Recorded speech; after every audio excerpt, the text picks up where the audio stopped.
Hello, ladies and gentlemen, and welcome once again to the 16 Bitchin' podcast, part of the Retro Refresh family. And speaking of Retro Refresh, we have another guest today, but not just any guest. This is the man who is considered to be the shadow of Retro Refresh, the ghost. It's like trying to fucking catch smoke getting hold of this guy, but I got him, and all it took was a very big fishnet. I have with you Sean of the Ners Lair. Boy. Yes, that's the British way of saying hello. So hello to you, sir. How's it going?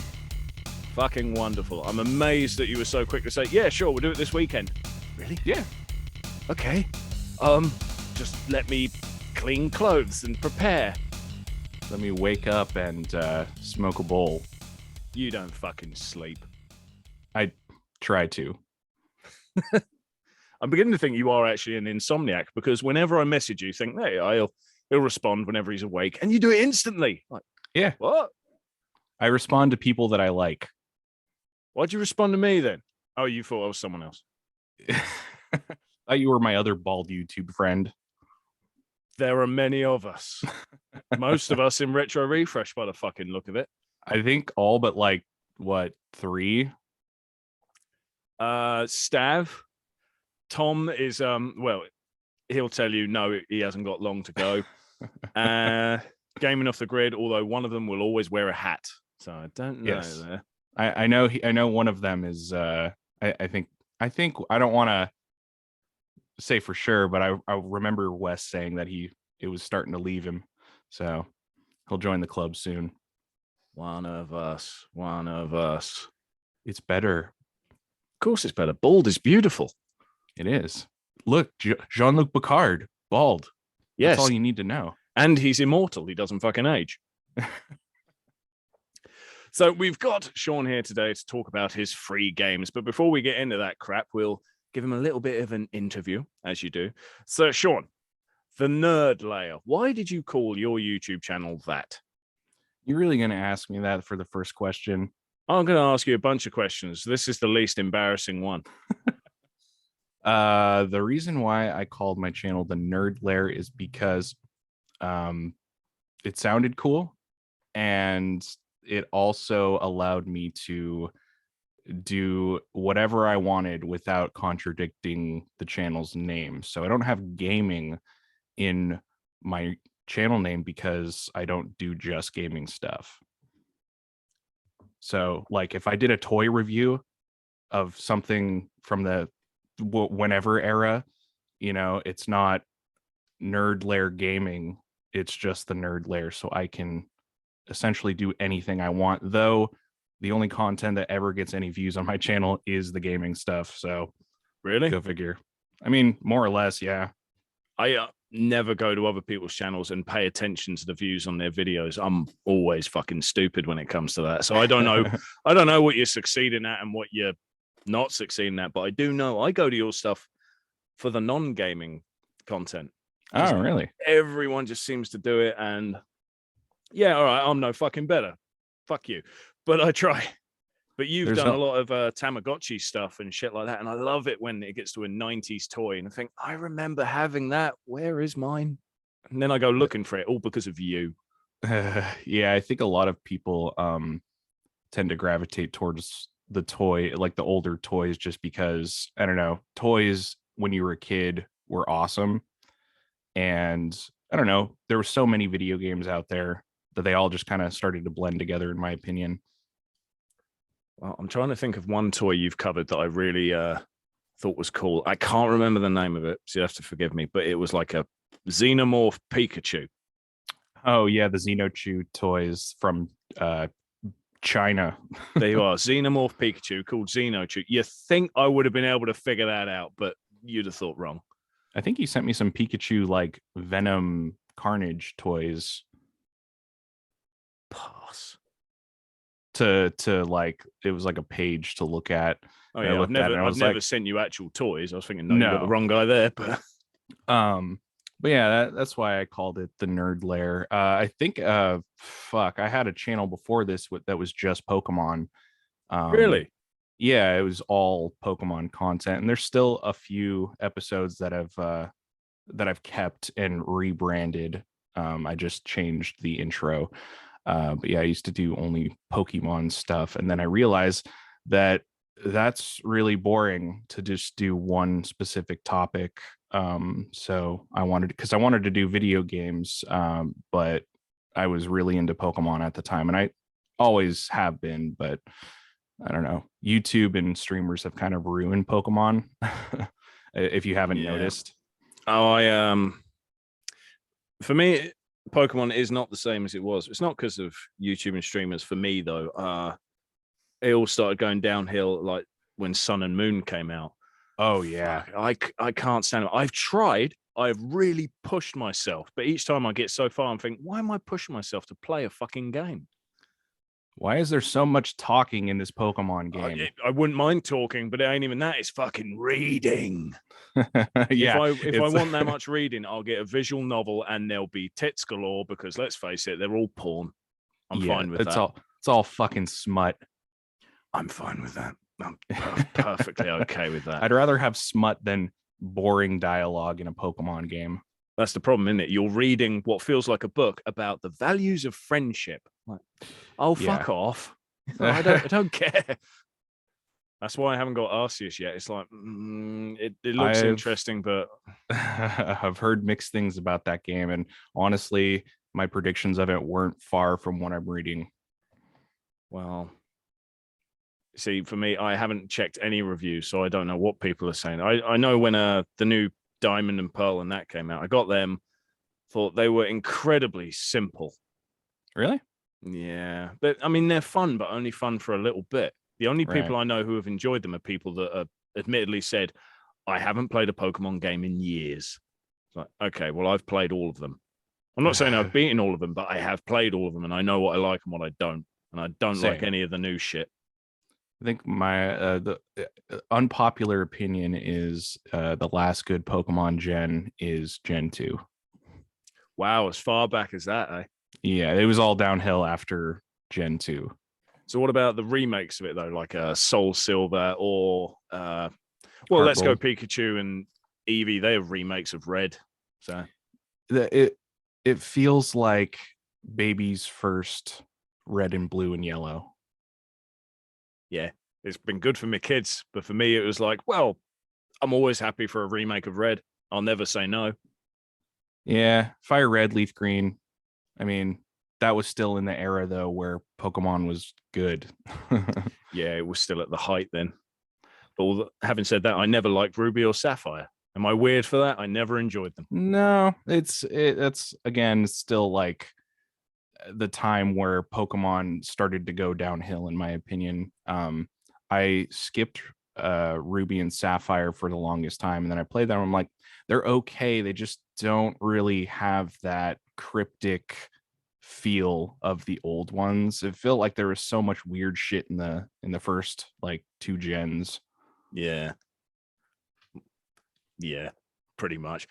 I've gone right off now. Instead of talking about each other, I'm talking about Pokemon. Sorry, it's my fault. One thing I'd like to point out, this is mainly just to throw a middle finger at Mike, Retro Gamer Boy. Now, your logo is a new one. It's like a Game Boy on its side, so to speak, isn't it? New as in like 2.5 years old. Yeah, but I still call it the new one. You kept that one. Before that, you had a bit of it's very 90s style. You'd look at it and you think Fresh Prince of Bel-Air sort of thing with the text and a triangle. But then you changed it to a Game Boy on its side, diagonal, so to speak. Right. And then Retro Gamer Boy changed his logo. And then when I saw the change, I was laughing my ass off at him because he had just started a live stream with me. I'm like, is that your new logo? Is that really I remember that. Yeah. He's like, what? What's wrong with it? Mate, you've copied Sean completely. That is just his logo. The Game Boy on the side. All right, you've got how do I describe? Mine's all this? glitchy. His is more uniform and kind of like a drawn one. Yeah, his one's very neat, whereas your one's meant to look like, as you say, a glitch. Yeah, they're both very different in that regard. But the Game Boy is on the exact same fucking angle.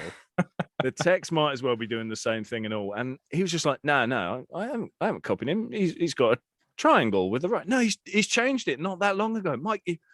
You need to go and have a look. So he fucks off. He comes back. He's gone, oh, shit, it's the same. So he hadn't copied you, but I think he might have like subconsciously seen it online and go, "That's a good idea. I'll nick that." And he had done. Yeah, it might have just like he might have just saw it, the one that I had done, because I posted it like, "Hey, new logo, check it out." And it's on Instagram. There's so much feed going on. He might have just like seen it and been like, and then forgot about it and been like, "Oh, I'm gonna make a new logo. I like Game Boys." I reckon that's Done. exactly what he did, because he's up to the fucking early hours with his job. So I get it that he's awake doing work, but he's not 100% there mentally. Yeah. So he would have been scrolling down, seen yours, go, "I like this picture."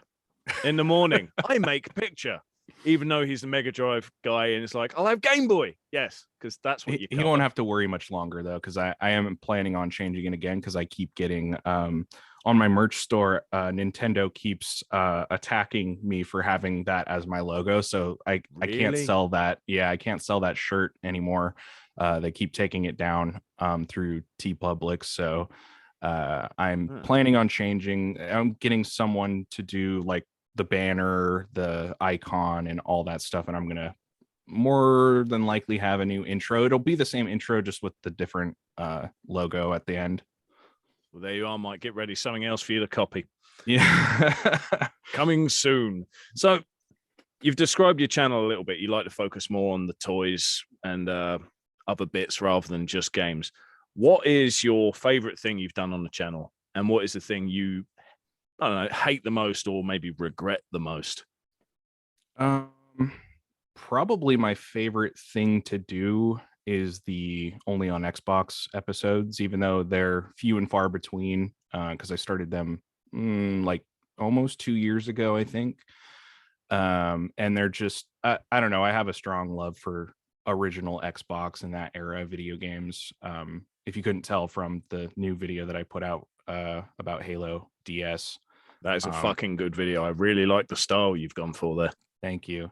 I really like that era. It was in like high school when the original Xbox came out, and that it was just some of the best times like I can remember video gaming. So I really like the only on Xbox stuff. I love talking about those. And then my least favorite is probably when I just do a filler video, because I feel guilty that I haven't put out a video in like almost a week. So I'll just throw something out there that doesn't get any views. And I'm like, why did I do that? I don't need to put out a video once a week, but I feel like I'm obligated to, because I've been doing this for so long. How long have you been doing it? I forgot to fucking check out the date you started. About 3.5 years. Is that all? Yeah. You've done pretty damn good for that. You got over 3,000 subs to my knowledge. Yeah, not as well as I would hope, but we're never happy with numbers. We never. But that's just because the market on YouTube for retro gaming is slowly been saturated the fuck out of, and there's just so many people doing it now. So you just like try to stand out in some way, which is like what I've been doing with like my only on Xbox reviews, and really any video game review that I've done. I usually do like a weird, cool little opening before the actual game review related to the game. So I do like your little skip bits that you do every now and then. I think they're always quite fitting. They're well done, and they're not long. Yeah, it's like if I click a video for a certain topic, obviously that's what I've gone there for. I want to watch that topic. I don't want to watch a fucking giant intro before you get to the point. And you've nailed the right amount of time. You've kept it interesting before going into it balls deep. It's my my AVGN side coming out, because he's really the one that made me want to do video game reviews from like back in 2008. Yeah, another YouTuber that's inspired by him then. What do you think of him nowadays? Cinemassacre, I mean.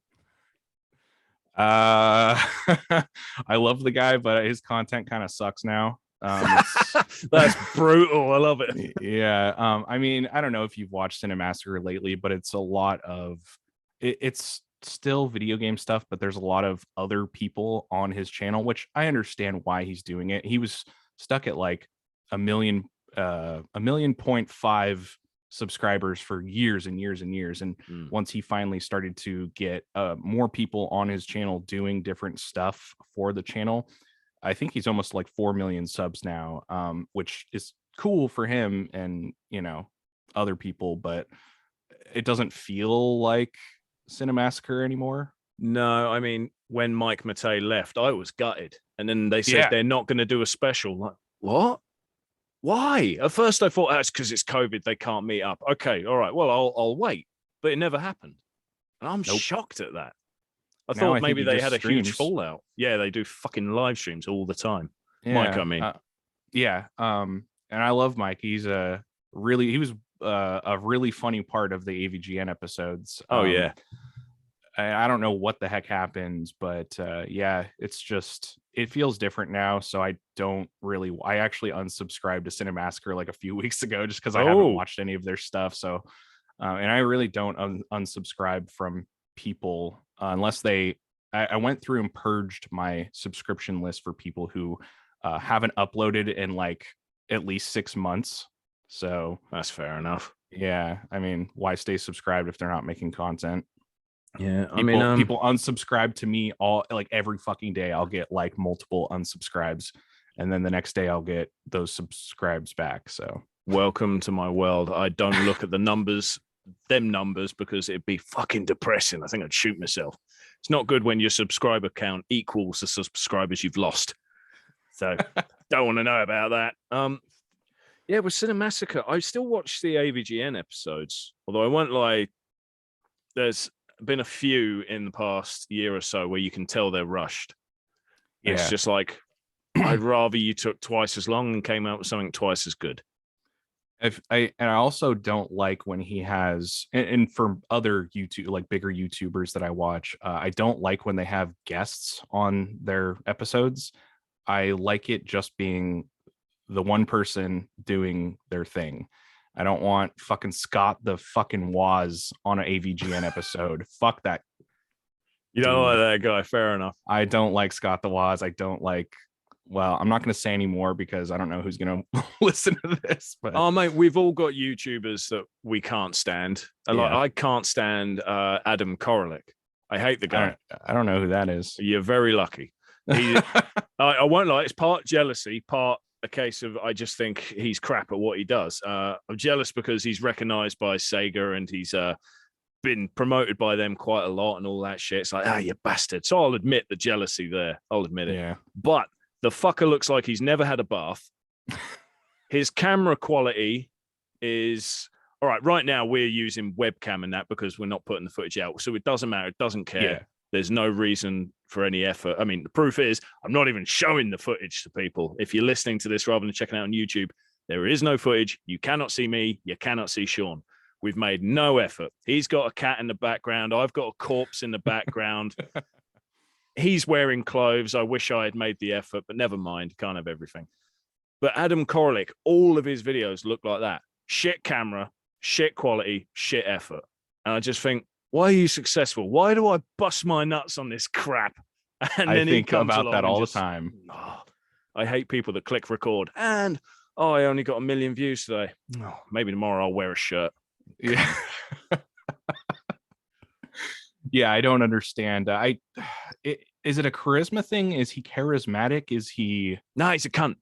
He's a cunt. Okay, I don't get it. I don't get it. There you are. So you haven't got to worry about Scott the Woz and you not liking him because I've just slagged that fucker off. So I don't mind. Screw it. Just had a fucking Monopoly, Scott the Woz Monopoly made. Can you believe that? Who the fuck would buy that? Oh, you mean the board game? The board game. Monopoly, really? Or whoever, is it Mattel who owns Monopoly? Something. Maybe. Whatever company reached out to him, and I saw a little thing about it. And it's completely sold out. A Scott the Woz Monopoly edition. Why?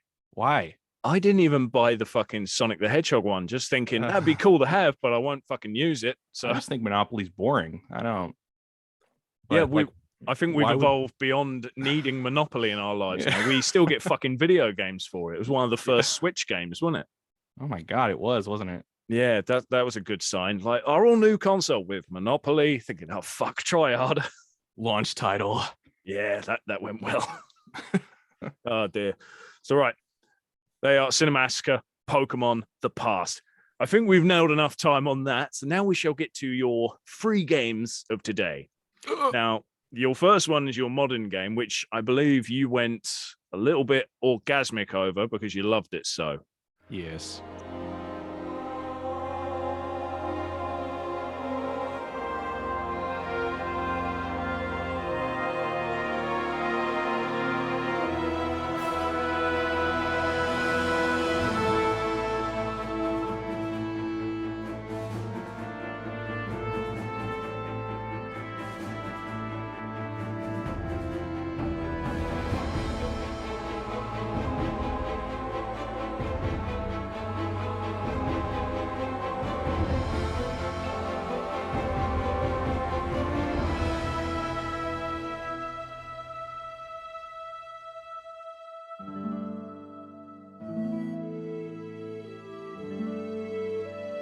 What is that game?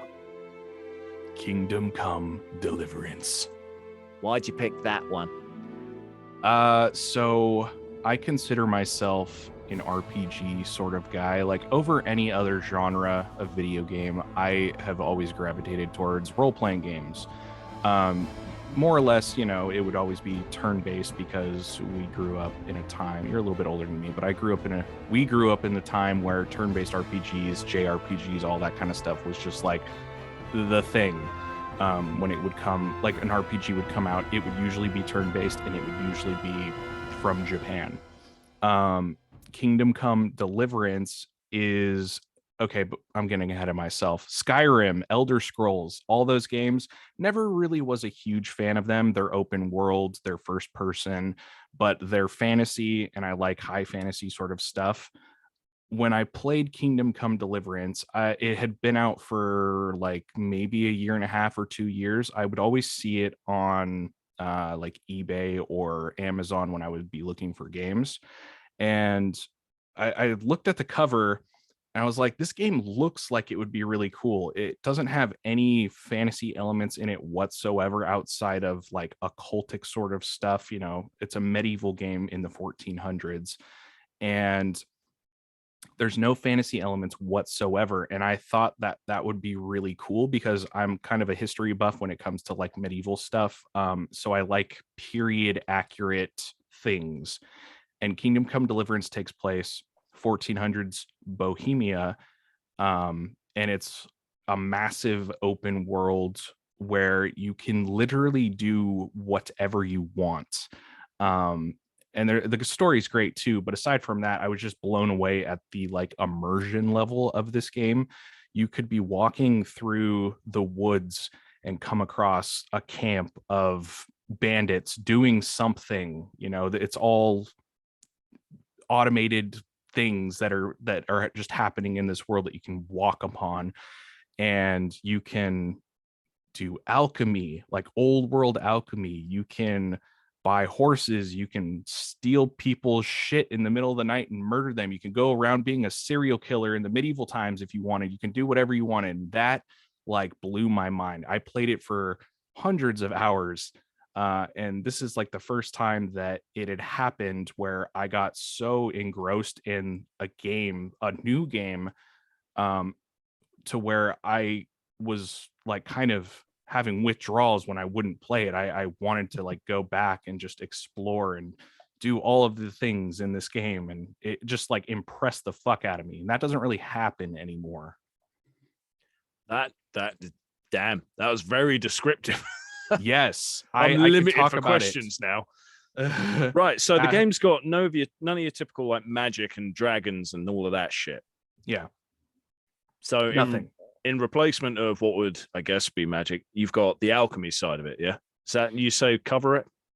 Yeah. So like as far as like folklore and stuff like that, there's witches, I'm doing air quotes, and there's weird shit like that, traveling salesmen, gypsies, and all that kind of shit. It's very accurate to what would have been considered magic and stuff like that back in the day, because obviously magic isn't real, but people believed that ruined it my was dreams, real. you fucker. I know, I'm sorry.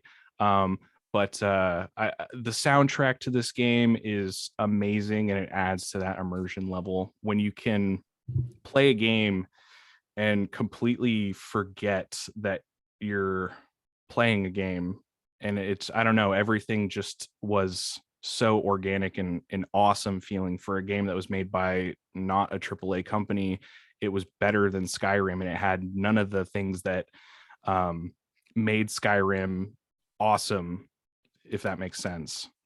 I was a big fan of Skyrim. I was a bigger fan of Oblivion. That game holds a important place in my heart. Skyrim, not so much, but it was still good. So I'm interested. What do you not like about Skyrim then, since it's been re-released only 2,678 times? That's one of the reasons why. Okay, so a big part of me not like, because I love Oblivion, I love Morrowind. I'm glad to hear that. Yeah, I'm a huge fan of the Elder Scrolls series up until Skyrim, and Skyrim felt easy mode, I guess you could say. It's not an easy game by any means, but it feels cheaper in some way compared to it feels like there was less effort put into it on different levels. The game looks great, obviously, but another thing is that it's one of those games that people suck its dick constantly. And it's been released a billion times. Like, can we just get a new one? I'm sick of people sucking this game's dick. It's okay. It's okay. It's not a bad game by any means, but it's not as good as Oblivion. And at the time when Oblivion came out, I was a hater to that game too, until I played more of it and I was like, okay, this is actually really good. It wasn't as good as Morrowind, even though it had a better engine. It was more streamlined and a lot easier to play, but still had that like old school charm. And Skyrim, I don't know, it felt like it wasn't as good, even though it was technically better. Out of interest, quickly, when you played Morrowind, did you play it on an Xbox or PC? Originally I played it on PC, but then the Game of the Year edition came out for Morrowind on the Xbox, and so I played the majority of it, I guess, on the Xbox after. Okay, I was just curious on that one. Oblivion, I love to bits.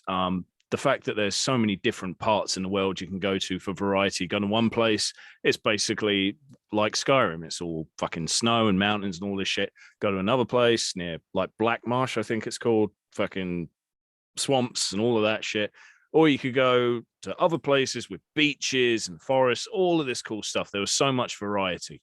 Then you get Skyrim. No, it's snow and it's mountains. It's very Norse. Do you find that that was part of the thing that made it a bit boring for you? We went from ultimate variety to fuck all. Probably that's one factor in why I feel like it's not as interesting, is because it's a very, very simplistic color palette for the entire game. Everything's snow, everything feels cold, and I get it, that's the world and the tone they're going for. But when you, like you said, when you come from something that had so much variety in the way that things looked and the colors and all that stuff, I don't know, it just didn't hit like the other ones did for me. So with Kingdom Come, then obviously the game I'm meant to be talking about, where would you say the variety is on that one in terms of the world? It's like, is it between Oblivion or Skyrim, or is it lean much more to one or the other? It's definitely closer to, I would say, Oblivion as far as the way that it looks. There's, it's modeled after real, like certain places and certain characters in the game are loosely based on real buildings and people. And that's another like cool thing. You could go to this monastery in a town called Sasau, and that monastery is a real place, and there's side-by-side photos that the devs have showed. You could look it up online and stuff like that, of they modeled that real monastery in the game, and it's just really cool being able to see that on top of the choices that you can make and ways that the quests take you on top of the story as well. It's a fairly simple revenge tale of a blacksmith's son whose parents get murdered, and you're basically just looking at or trying to find the guy who killed your parents. And it's like, and other things unravel as you play, but it's like blurring the line between watching like a fucking Netflix fantasy series and a video game. Like the cutscenes and the dialogue and the voice acting is all really, really good. You wouldn't say that the cutscenes go on for too long then. I only say because you compared it a bit to something from Netflix. They go on long in certain ways, but it doesn't feel like it because what they're talking about and the way that it's voice acted and the choices that you can make don't make it feel as long, because the game again is set in like a real life setting. So it kind of feels like I'm also getting a little bit of a history lesson, even though the story in it is not a real story. So one thing that you reminded me of when you said it goes to real places that exist in real life, you reminded me of time Tom from Do You Nerd, he was playing Assassin's Creed Valhalla. And he messages me, well, Marco Polo's me, saying, Tom, look where I am. And he shows me this map. And he's like, I'm in England, and there's Guildford right there showing me a map. I'm where you live. Where's your house? Yeah. I was like, oh, that's really cool. But if you look on the map just up there, see Witch's Hut? That's where my mother-in-law lives. So you're not far from there. There's a building and there's just Tom sitting in the window looking out with his bald head. Yeah. Looking all depressed. Google Maps got you when they were making the game. They probably did, actually. They'd see my car out the front and think, well, it's about as functional as a fucking horse and cart, so I might as well. I want to get Tom and Lacey on here one day. They keep giving me excuses. Yes, Tom, I know you're listening. I know you're listening, Tom. One day I'm going to get you on here and hopefully you'll pick Valhalla so that you can be the first person to pick a game to slag off. It's funny. Say this series name, the one that we're on right now, your podcast series. Say it. What, 16 Bitchin' podcast? Okay, so I just realized when you were doing the intro that it's bitchin', not bitchin'. So I was very confused by. You didn't get the joke. I didn't get the joke until you said it like you did. I was like, that's a really weird name. Is because he has 16 chins, bit chin. I did not get it, and that was great. Tom came up with the name. We were spitballing ideas for YouTube miniseries, and he came up with 8-bit chin. I'm like, that's brilliant. So I nicked it. I told him later I'd nicked it. I said, but I wanted to go 16-bit chin just because, I don't know, I think it rolled off the tongue a bit nicer. And it does. Yeah, I went to Mike, said, can you make me a logo? He's like, okay, I don't think you should have the word bitch in or this won't do anywhere. I mean, bitch within it, Yeah. So he did bit and then different color text for chin. So that's really clever. And then later down the line, I get people going, why chin? So I'm not Bruce fucking Campbell, all right? I'm not just sticking out like that. You're not Robert Zadar with a massive chin. It's that makes so much more sense. Because I was like, where did he come up with? What does that mean? And then you there's said a lot it of the way podcasts out there with terrible fucking names. 16 bitchin'. They are 16 bitchin'. I was wondering why you're saying say the name, thinking name of what? Assassin's Creed, Kingdom Come. Well, yeah, I didn't know what you were on about. Well, there you go. Fucking hell. Wow. So you learned a thing. Yes, you did. Probably should have learned before you went on the fucking Now podcast. It's much more clever sounding. I was just like, that's a really weird name for a podcast. I didn't understand it until you said it. Fucking the way hell. you said it. So yeah. It's the British accent threw you off, innit? Yeah. Yeah, my fault, the way I speak. Right, well, I'll have to talk a lot more proper now. I'll have to try harder. I do apologize. You sound like Ashens and zero punctuation. Yeah, well, bollocks to you then. Right. So moving on, we've covered his modern game, Kingdom Come. Very good game, very interesting. Apparently, fuck Skyrim, though. That's what we've learned. We've also learnt that apparently I am older than Sean. If I ever knew that, I forgot it, and now I hate him. So now we'll be moving on to your retro game, a game that you didn't know was also on the Sega Saturn. Was it released here? It couldn't have been, right? Being Sega, maybe not. It's like the Japan thing where the D&D Shadows over Mystara was released only in I'm assuming only released in Japan on the Sega Saturn, but it wasn't released on the Sega Saturn here.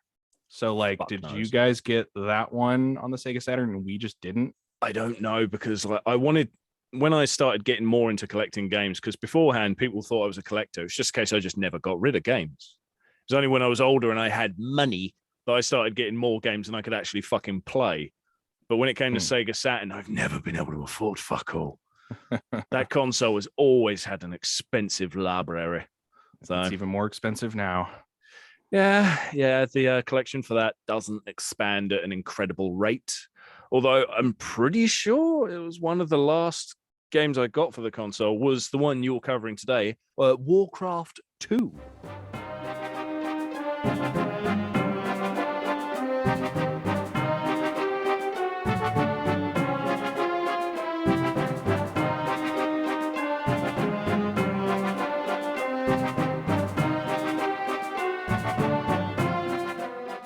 Now, why have you picked that one? Warcraft 2, aside from all the buzz surrounding Blizzard of recent months and now the new buyout that Microsoft bought them. They're buying everyone. They'll buy you next. I hope so. I'll sell them if the price is right. I'll sell my soul to them if the price is right. But Warcraft 2 was one of the very first RTS games that I had ever played online, because they had BattleNet and stuff like that. And I remember me and my friends would take this one and Warcraft 3, and we installed it in the computer lab secretly at our schools. So during lunch or whenever we could go into the computer lab and play against each other without anyone knowing, and it was awesome. But Warcraft itself, the lore surrounding Warcraft 2 or just old Warcraft in general was something that always really caught my attention. It's orcs versus humans, always fun. But the way that the game was, it was a real-time strategy game, was just so appealing that you could make a base, you could get your army together, and you can go raid someone else's base. And doing that on BattleNet was so satisfying. You know what I mean? See, I wasn't exposed to any Warcraft games for the longest time. Not until World of Warcraft was a big thing. Oh, really? And I was going out with this girl and she really wanted me to make a World of Warcraft account. I was like, oh my God. Yeah, I said, okay. She's like, it'll be a great thing we can do together. I'm thinking, I've seen you play and I haven't got a fucking clue what any of that shit is. Because I'm a console gamer, I'm not PC. Yeah. So I know most PC games have a load of shit on the screen. Mm-hmm. A lot of shit. And you're saying, we macro it to this button combination with that. And I'm looking at the keyboard going, I'm used to things having an A and a B. You've got a whole alphabet and you put it in the wrong fucking order. Yep. Just to make things more difficult for me. But basically, I kept saying I didn't want to. And then she promised certain things that were very persuasive. So I was like, okay, you set the fucking thing up because, well, actually, she says, you set it up. Okay, I'm 10 minutes in setting up everything. I'll get fucked off, love. You do it. So she set it all up. I've gotten into the game. I've played it for 30 minutes and I didn't have a motherfucking clue what I was doing. Needless to say, I never played it again. That's kind of my first, sort of my first experience with World of Warcraft, but that's a tale for another time. Warcraft 2, and I guess we could loosely talk about Warcraft 3 because they're essentially the same game with better graphics and more content. Who cares? Yeah, it's all the same thing. Warcraft 2 BattleNet, again, online, you could play with against people. Fun little story. My BattleNet username was Bae, like BAE. Do you know what that stands for, or what it used to stand for? Babe? I don't know. Bay. Oh. Like, like you would call someone, like, I guess nowadays people will go, hey, Bay, like your Oh yeah, your no, that's girl- what I thought. I thought maybe it meant Yeah. babe. Does it not? No, No? well, I don't think it was what it meant back then, but back then, at least to my knowledge, online for online games, it meant before anyone else. Oh. And so in like the RTS realm, before anyone else, meaning you would get your base built up and your units ready and your resources all going before anyone else. So you would go in and be the first to attack them and get the upper hand and stuff like that. So that was like my nickname on there. And I had so many people, because I was fairly good at the game. I don't know, something clicked, and I was able to beat so many people all the time. And I would get people messaging me being like, yo, if I like pay you, can you teach me how to play this game and to be good at it? And I was at the time in like middle school, and I was like, I don't have, how would you pay me? Like I was too afraid to like give anyone like my information to even pay me back then, because I was a kid. So I'm like, dude, I'm in like middle school. I could just show you, like tell you, I could type it out or something. It was really hard to do stuff like that back then, where like now you could just do a Zoom call, stream your shit, explain it all, or send it through Venmo or PayPal, and job done. But yeah, it was always really funny, and I love telling that story because like I was just a kid and people would constantly have me ask me to like pay me money to teach them how to play. And now I suck at the game. I tried playing it back then. I'm getting my ass kicked by everyone, and it's just like, there's so many people that are just playing the old one now, and I don't even know if you can play the old one on BattleNet anymore. But with the reforged of Warcraft 3, that kind of tanked, I guess. I never played it, but I heard it was terrible, so I just never played it. See, I still haven't played Warcraft 2. It's one of them ones that's in the collection. Had no fucking time to play it. All I know is it's basically like a Command and Conquer style game. Yeah, exactly. It's Command and Conquer I know quite well. Yeah. Warcraft, no. If you've played Command and Conquer, you could definitely play Warcraft 2 or 3, and even 1 for that matter. StarCraft, all that stuff. It's all the same shit with a different skin. The thing that set it apart for Blizzard was that they had really cool storylines and awesome CGI cutscenes and all that stuff. Blizzard was always good with that before we knew that they were raping women. Those were the days. God damn it, someone's lowered the content further than I can. Right, I'll have to try harder now. Time to get out the old joke cards with necrophilia written on. God damn you. Hey, you could. They added the undead race in Warcraft 3. There you go. Necrophilia. Thank you very much for giving the ammunition I need. This is terrible. I got Retro Rivals on, and then you got Jen there, and she's trying to outswear me. It's like, oh, look, fuck off. All right.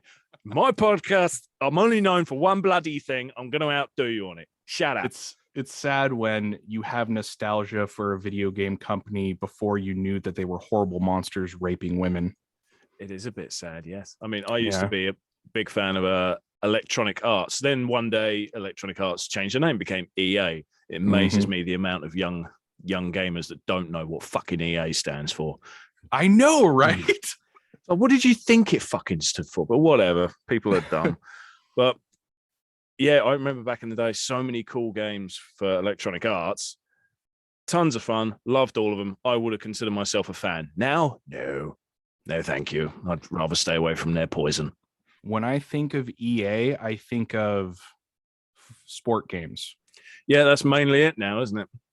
I think I haven't played an EA game in forever, but I can see I can hear and see the logo of the that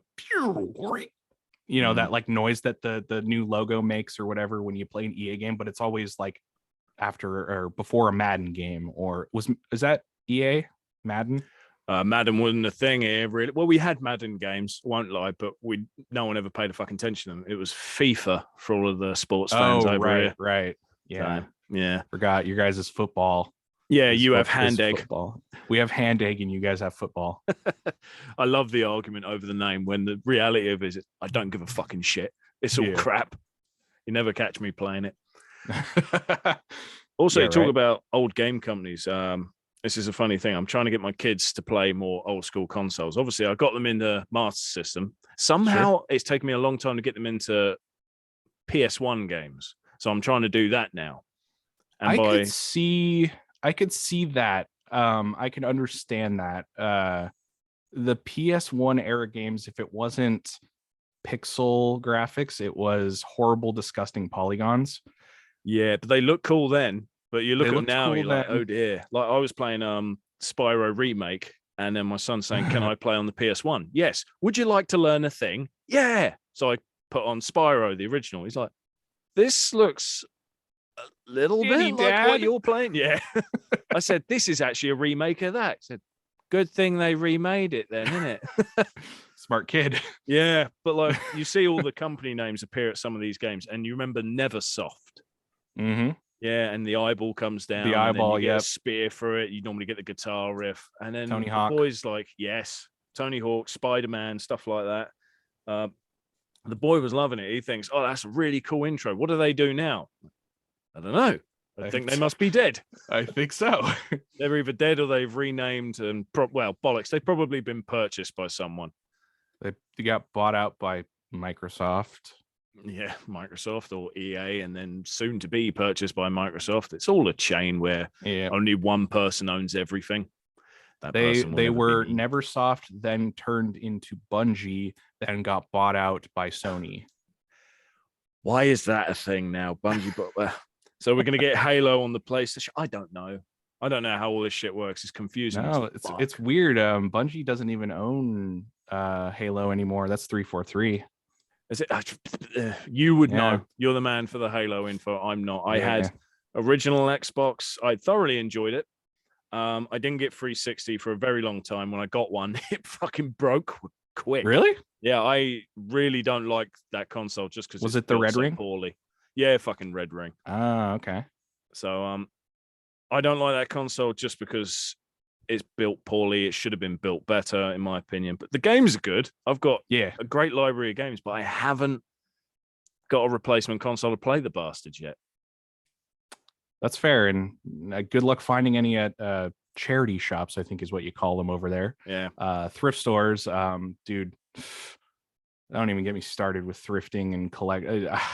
I'll just say this. I was been contemplating making a video just complaining about thrifting and collecting and how bullshit buying retro games is now. And I'm almost like at the point where I just don't want to collect anymore because prices are so fucking absurd that it's just like not even worth it unless you make like 6 figures a fucking year to buy these games.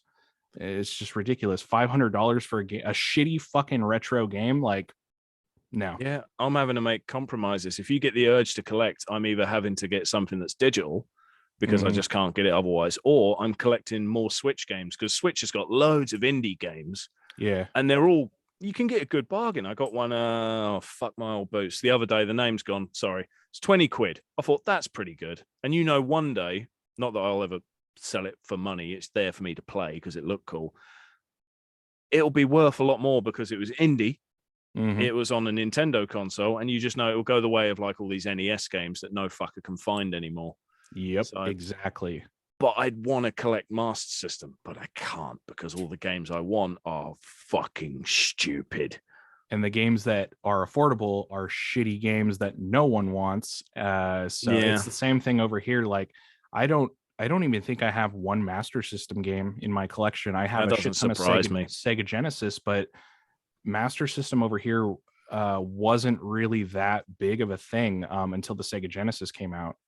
Yeah, I know it failed miserably. I always find it funny that you got the plug-in converter so you could play Master System games, and it worked as a great selling point, saying, "Look, we're backward compatible."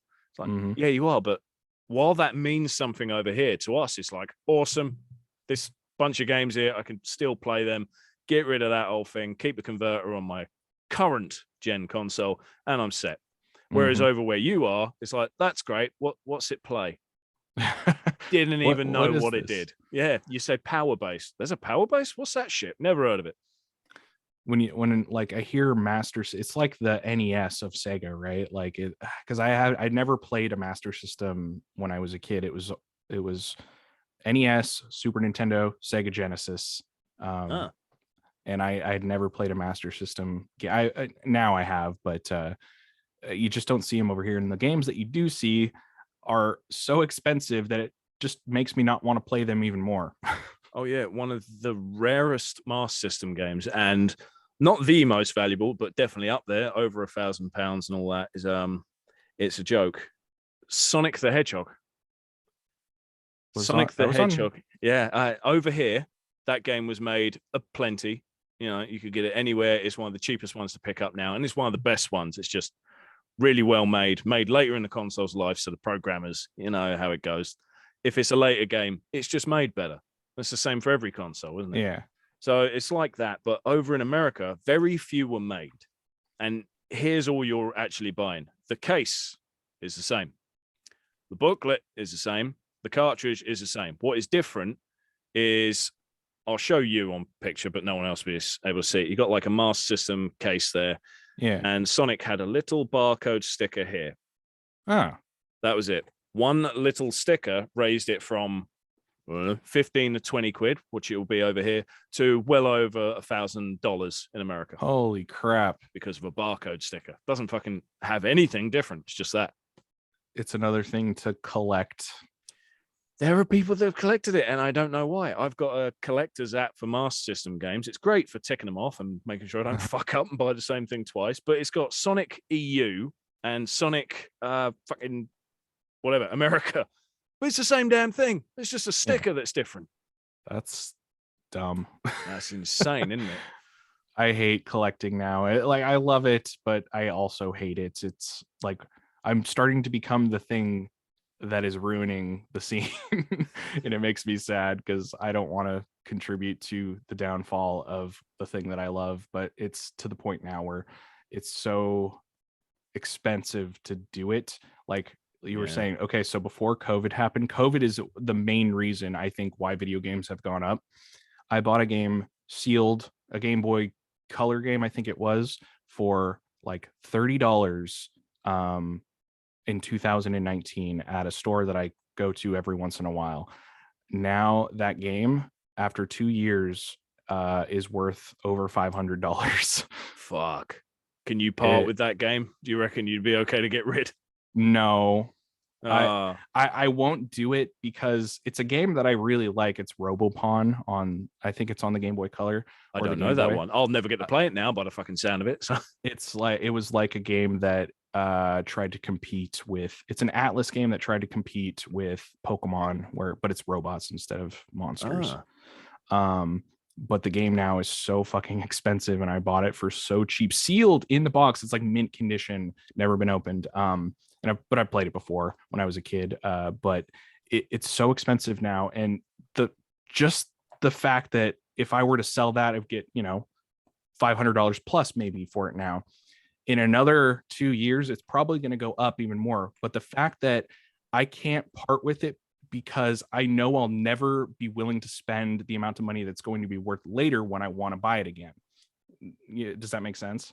Yeah, I mean, I just, for a laugh, I thought I'll quickly go on eBay and see what it is. And a Robopon, yes, I'm saying that right?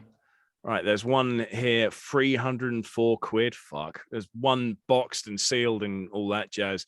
£625. So whatever that is in dollars, that's well over your 500. This one's weird though. The cartridge doesn't look like a normal. It's a black cartridge with like a memory battery backup thing.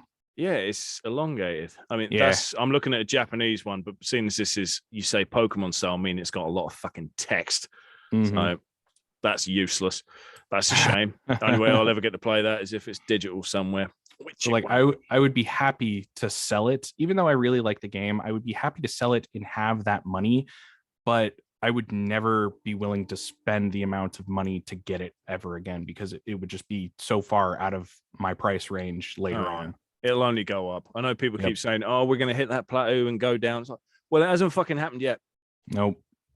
I'm hoping that's what will happen, but at the same time, I'm hoping it doesn't happen because it means all of my rare games are going to be worthless. But you won't sell them. But I won't sell them. So it's like, it's a double-edged sword. Yeah. Right. So we've gone on about all of that long enough. We like to chat shit. We do. So now we shall move on to the indie game of the night. Mhm. Now, this one, I knew a bit about the past two games. This one, I don't know a fucking thing about. Not a single thing. Even when I had to check it out on Google, I was making sure I had the right one. So that's how good I am. So your game is called Armello.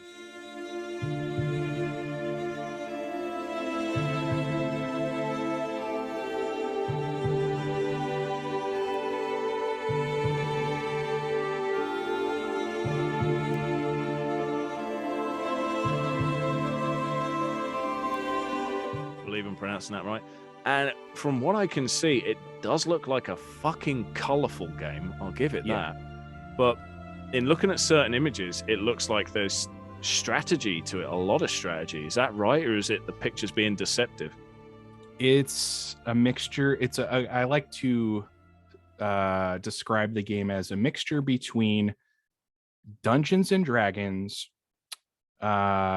I know I said Monopoly was boring earlier, but Monopoly and Redwall, the book series. Did you ever read Redwall? I don't even know it. Oh, okay. So it's like humanoid animal creatures in a medieval setting. Right. Yeah, and so you pick. So going back to when I first heard about the game, do you know what Indie Box was? Indie Box. It was a subscription service where they would send you a physical version of a popular indie game at the time, and it was like a collector's edition of the box, and I was subscribed to them for like 2 years. And one of the games that came out was called Armello, and I'm not a furry, but I'm a sucker for anthropomorphic animal creatures and stuff like that, like the Disney Robin Hood. And why can I imagine you getting turned on as you play Final Fantasy 9? It's not out of the realm of possibility. Oh, she's a rat. Yes, I love Freya. Anyway,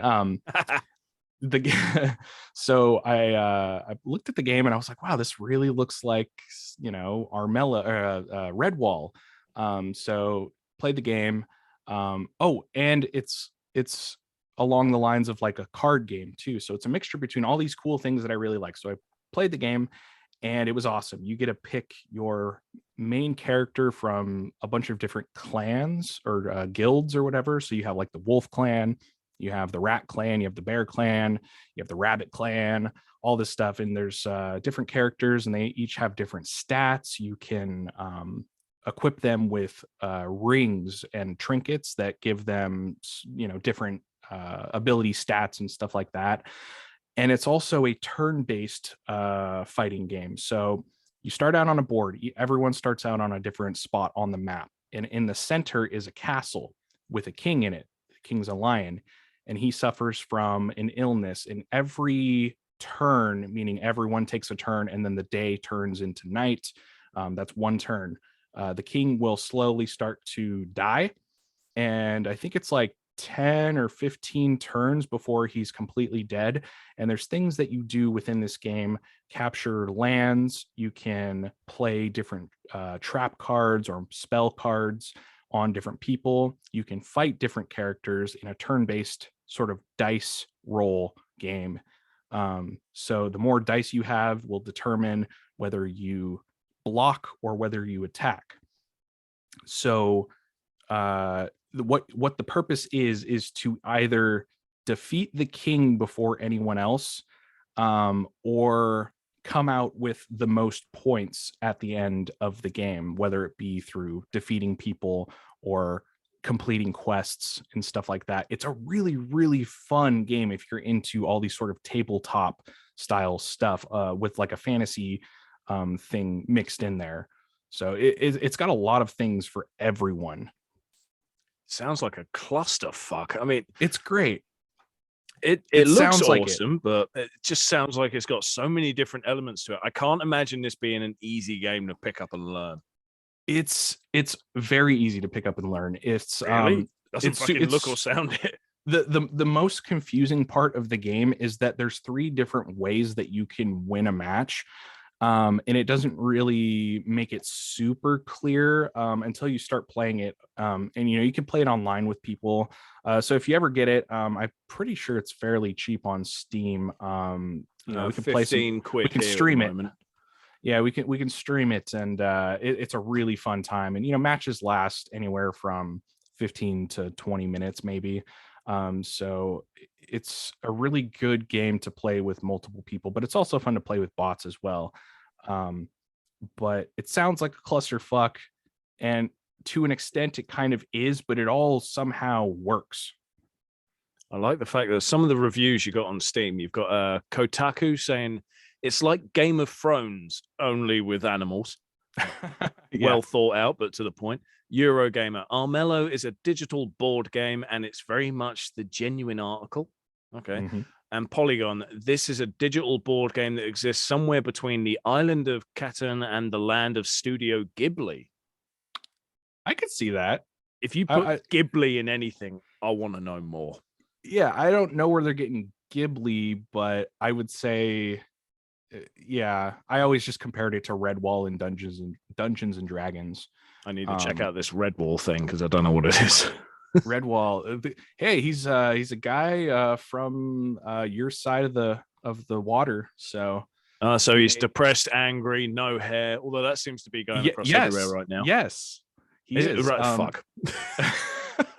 Brian Jakes, I think his name is, made the whole series of Redwall, and there's I think like maybe 10 or more books in the series, all featuring like characters that look like they're ripped from those books and put into that Armello game. It's really cool. I'm going to make a note of that because I listen to a lot of Audible books at work. Oh yeah, do it. Honestly, the past 3 books I've listened to have been wank. So I need something new to listen to. And if this is it, that would be it. Oh, hello, there's a list. Jesus. Yes. Wow. There's a ton.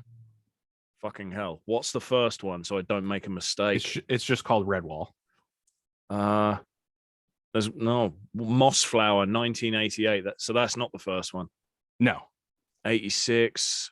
Redwall. There we are. Yeah. Right, I'm going to go looking for a book of that later. There you are. Sorry about that, people, but I will forget everything because my brain has a tendency to shut down once I stop doing certain things. I'm a useless creature. Armello, that sounds like a very interesting game. I know you're trying to say it sounds simple, but I look at it and I hear your description and I get scared. Yes. It sounds like it's got so much to it. Well, I think we'll have to call it there because we've gone on for quite a while with our ramblings of Cinemassacre and the state of You're going to have to chop this up. No, I'm not chopping up a goddamn thing. No, okay, good. I love the genuine way that we chat shit. I want to leave it good and raw. The only way I'd cut anything out is if there was, I don't know, a glitch in the Matrix and there was something wrong with the recording. That's the only time I've ever cut anything out of a podcast. The only time I had to... start again. See, I'll leave that in, even though I couldn't fucking word.